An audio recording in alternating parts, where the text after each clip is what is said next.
Hello students, मेरा नाम है आकाश भूषण और आज हम नया टॉपिक लेकर आए हैं इनफॉर्मल ऑर्गेनाइजेशन। इनफॉर्मल ऑर्गेनाइजेशन का मतलब ये है कि जो फॉर्मल ऑर्गेनाइजेशन हो ना हो, मींस जो कि रूल्स एंड रेगुलेशन के ऊपर डिपेंड ना हो। तो ऐसे में कौन सा ऑर्गेनाइजेशन जो होते हैं रूल्स एंड रेगुलेशन के ऊपर डिपेंड नहीं होते। हालांकि सारे के सारे ऑर्गेनाइजेशन में कुछ ना कुछ रूल्स एंड रेगुलेशन तो होंगे, बट जो सोशल नेटवर्क है एम्प्लॉयज के साथ, ठीक है, वो इनफॉर्मल ऑर्गेनाइजेशन है। इनफॉर्मल ऑर्गेनाइजेशन इमर्ज कैसे होती है? तो जैसे मतलब होता तो वही काम है, काम धंधा ही करना होता है, रूल्स एंड रेगुलेशन के अकॉर्डिंग ही काम करना होता है। बट जब लोग आपस में इंटरेक्ट होते हैं तब जाके वो अपनी कुछ बातें शेयर करते हैं दूसरे के साथ, दूसरा उसके साथ शेयर करता है। तो ये बेसिकली इनफॉर्मल ऑर्गेनाइजेशन कहलाती है। तो ये कोई ऐसा नहीं है कि भाई किसी के ऊपर फोर्स्ड कर सकते हो, बात करनी ही करनी, वो तो डिपेंड करता है उस पर्सन के ऊपर कि वो किसी दूसरे दोस्त के साथ अगर मिल रहा है तो आपस में वो बातें करेंगे। तो रिजिड नहीं है, कोई फॉर्मल स्ट्रक्चर जैसा रिजिड नहीं है। और इसमें बेसिकली आएंगे कि कॉमन इंटरेस्ट वाले जो लोग होंगे वो एक साथ हो जाएंगे और जो डिफरेंट डिफरेंट इंटरेस्ट वाले होंगे वो अलग हो जाएंगे। तो फॉर्मल ऑर्गेनाइजेशन, सिंपल सी बात है, यही ध्यान रखना कि जहाँ पे काम हो रहा होगा उसके बियॉन्ड जाके इंटरेक्शन में जो एम्प्लॉयज़ आपस में बातचीत करते हैं उस चीज़ को हम इनफॉर्मल ऑर्गेनाइजेशन कहते हैं।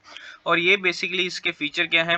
तो इनफॉर्मल ऑर्गेनाइजेशन ओरिजिनेट कहाँ से होगा? तो वो फॉर्मल ऑर्गेनाइजेशन से ही होगा, बट वो इंटरेक्शन अमंग एम्प्लॉयज़ के साथ इनफॉर्मल ऑर्गेनाइजेशन जो है वो ओरिजिनेट होगा।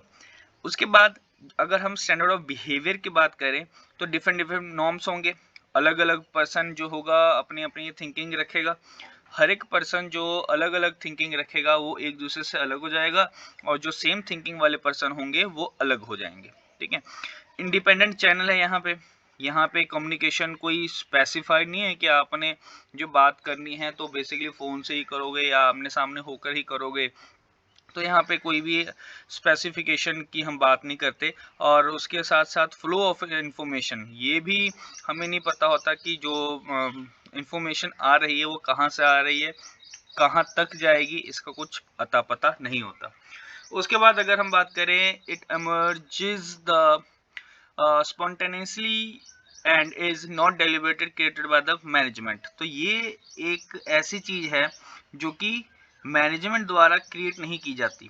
ठीक है, ये तो लोग जो है आपस में मिल जाते हैं, उसके बाद फिर अपना जो है बातचीत करने लग जाते हैं। तो वहाँ यहाँ पे कोई मैनेजमेंट के द्वारा क्रिएट किए गए कोई ऑर्गेनाइजेशन नहीं है, ये लोगों के द्वारा क्रिएट किया गया ऑर्गेनाइजेशन है। इसमें कोई स्ट्रक्चर नहीं होता, कोई ऐसा फॉर्म नहीं होता कि इसके बाद ये आएगा, ऐसा कुछ नहीं होता यहाँ पे। तो देखिए एडवांटेजेस क्या मिल जाते हैं आपके। तो इन्फॉर्मेशन जो है वो बहुत जल्दी फास्टर तरीके से स्प्रेड हो गया एज कम्पेयर टू अगर हम बात करें फॉर्मल ऑर्गेनाइजेशन में। फॉर्मल ऑर्गेनाइजेशन में ए से बी तक, बी से सी तक, सी से डी तक जाएगी इंफॉर्मेशन। जबकि यहाँ पे इनफॉर्मल ऑर्गेनाइजेशन में कौन क्या बता दे कुछ पता नहीं है, कोई प्रिस्क्राइब कम्युनिकेशन नहीं फॉलो किया जाता। उसके बाद ये एक सोशल नीड है जो कि फुलफिल होना बहुत ज़रूरी है। और ये बेसिकली एक दूसरे के साथ जब हम बातें शेयर करते हैं तो एक जो है जॉब सेटिस्फैक्शन की कह लो या ऑर्गेनाइजेशन में बिलोंगिंगनेस की बात कह लो, ये सारी चीज़ें इसमें इंक्लूड होंगी।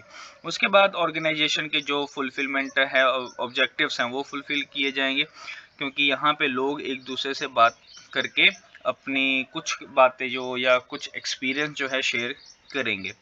डिसएडवांटेज क्या है? र्यूमर्स अफवाह बहुत जल्दी तेजी से फैलेगी इसमें। ठीक है, और जो कि ऑर्गेनाइजेशन के लिए सही नहीं है। उसके बाद अगर हो सके तो रेजिस्टेंस टू चेंज, कुछ लोग ये भी कहेंगे कि नहीं नहीं ये तो चेंज जो लेके आ रहे हैं बहुत बुरा चेंज है, तो ये आपस में सलाह कर कर ही ये चीज़ पॉसिबल है, अदरवाइज कोई एक पर्सन बोले तो ये नहीं हो सकता। तो प्रेशर कर सकते हैं, तो ये अगला पॉइंट वही आ गया, प्रेशराइजेज द मेंबर। और जो ग्रुप मेंबर है उसकी एक्सपेक्टेशंस को प्रेशराइज किया जा सकता है। और यहाँ पे ये जो चीज़ है ऑर्गेनाइजेशन के लिए हार्मफुल है क्योंकि ग्रुप ऑफ पर्सन जो है अगर इकट्ठे हो गए तो वो चीज़ ज़्यादा हार्मफुल है। अदरवाइज एक दो पर्सन अगर कुछ बोले तो उसको किसी न किसी तरीके से टैकल किया जा सकता है। तो बेसिकली इनफॉर्मल ऑर्गेनाइजेशन क्या है कि आप एलिमिनेट इस चीज़ को नहीं कर सकते, ध्यान रखना है इसका। और ये नहीं पता कि इसका कोई अता पता नहीं होता कि चैनलाइज कहाँ से हुआ, ये इन्फॉर्मेशन आई कहाँ से है। कोई भी पर्सन कुछ भी किसी भी तरीके की कोई भी इन्फॉर्मेशन बता सकता है। तो ये था आपका इनफॉर्मल ऑर्गेनाइजेशन। नेक्स्ट हम टॉपिक करेंगे डेलीगेशन का।